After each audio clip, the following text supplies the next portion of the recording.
So what's up mga kajaming, this is Balalabatin at nandito na po tayong muli ngayon. Mamamalingki tayo kasi bubuhayin ko na ulit ang pagpapares. So ngayon ang pupuntahan ko saan ako kumukuha ng pares. Pero bago ang lahat, intro muna tayo.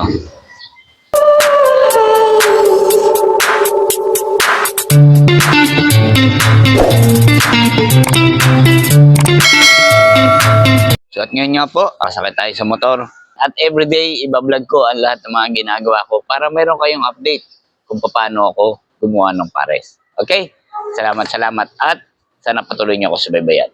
Let's go! So this time mga kajaming ay nandito ako ngayon sa Trabaho Market. At dito tayo namimili ng supply ng mga baka at karne.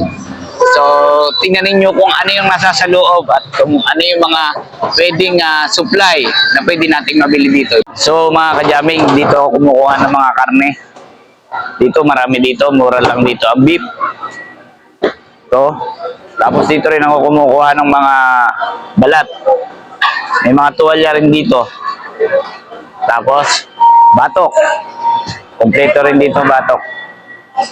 Ayan. Kaya, dati ako dito bumibili everyday. At ito nga pala si Elmer. To, magaling to. Kumay kay Elmer. Yan, ang kay Elmer. So this time, papakita ko sa inyo. At ito yung doon ako bumibili. Tapos tomorrow, ibibigay ko sa iyo yung tama mga presyo na iba ko pang mga supplier.